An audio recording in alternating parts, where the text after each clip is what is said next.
कभी भारत के हृदय में स्थित था एक समृद्ध राज्य मालवा। इस राज्य के राजा राजा विक्रम न्यायप्रिय और समझदार शासक थे, परंतु उनकी एकमात्र संतान राजकुमारी सुरभि अपनी अद्वितीय सुंदरता पर गर्वित थी।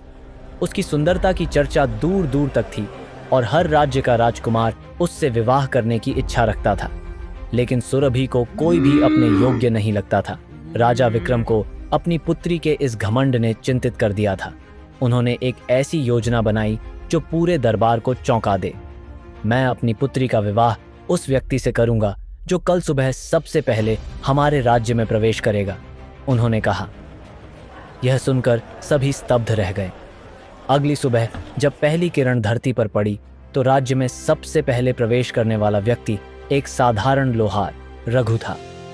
राजा विक्रम ने अपनी घोषणा के अनुसार रघु से अपनी पुत्री का विवाह कर दिया। राजकुमारी सुरभि इस निर्णय से क्रोधित और अपमानित महसूस कर रही थी।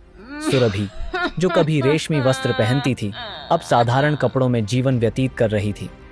उसे हर रोज कठिन परिश्रम करना पड़ता था। रघु का व्यवहार हमेशा शांत और विनम्र था।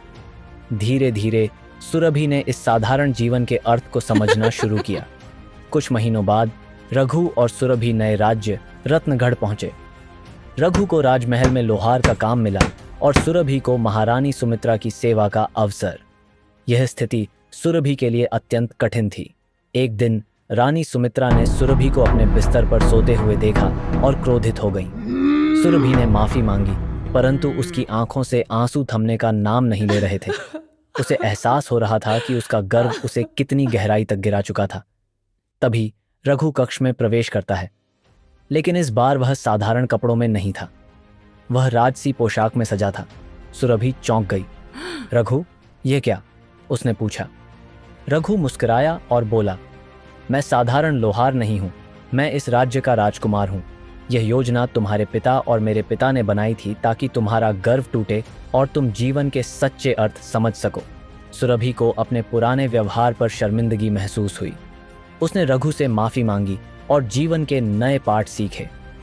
दोनों ने मिलकर राज्य पर शासन किया और अपने प्रजाजनों के साथ दया और विनम्रता का व्यवहार किया। सच्ची सुंदरता हमारे हृदय और कर्मों में होती है।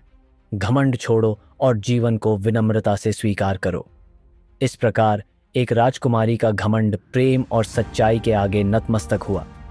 उसने जाना कि सच्ची सुंदरता हमारे कर्मों और आत्मा में बसती है।